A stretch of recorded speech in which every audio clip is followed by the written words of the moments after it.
যুগের পর যুগ কালের সাক্ষী হয়ে দাঁড়িয়ে আছে এই নগরের একাংশ।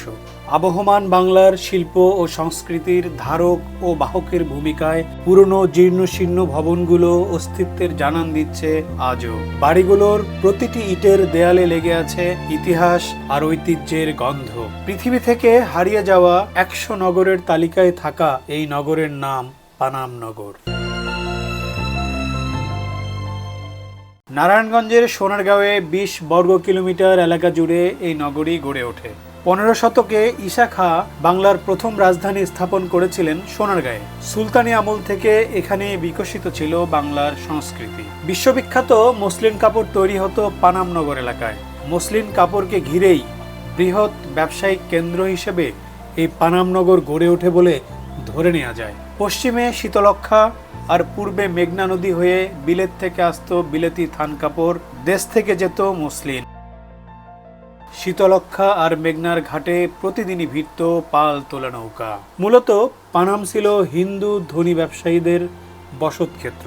ব্যবসায়ীদের ব্যবসা ছিল ঢাকা কলকাতা জুড়ে, তারাই গড়ে তোলেন এই নগর। ভগ্ন দশা নিয়ে বেঁচে থাকা এই বাড়িগুলোতে এখন আর বেজে ওঠে না নর্তকীর পায়ের ঘুঙুর, দরবার ঘরে বসে না মানুষের মেলা, সারি সারি ডিঙি ভেড়ে না, ডিঙি বেয়ে আসে না আর সওদাগর কিংবা বণিকের দল, মেতে ওঠে না কেনা বেচার উৎসব, ধন দৌলতে ভরে ওঠে না খাজাঞ্চিখানা।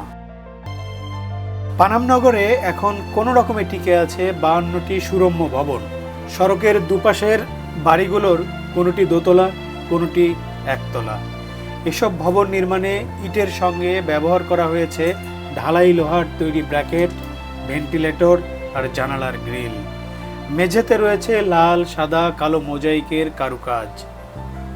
পানাম নগরীর পরিকল্পনাও ছিল নিখুঁত।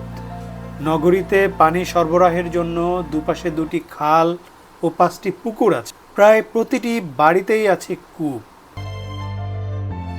বঙ্গ অঞ্চল মুসলিম শাসনে আসার পর থেকে 1610 সালে ঢাকা সুবা বাংলার রাজধানী হিসাবে প্রতিষ্ঠিত হওয়ার আগ পর্যন্ত সোনারগাঁ ছিল স্বাধীন সুলতানি বাংলার অন্যতম রাজধানী ও প্রশাসন কেন্দ্র। 17 শতকের প্রথম দশকে সুবা বাংলার রাজধানী ঢাকায় স্থাপিত হওয়ার পর সোনারগাঁয়ের প্রশাসনিক গুরুত্ব কমতে থাকে। নগরের শেষ অংশগুলো রক্ষায় সংস্কার শুরু হয়েছে। পুরনো জৌলুস ফিরে না পেলেও অন্তত নতুন প্রজন্মের ঘুরে দেখার জন্য হলেও টিকে থাকুক পানাম।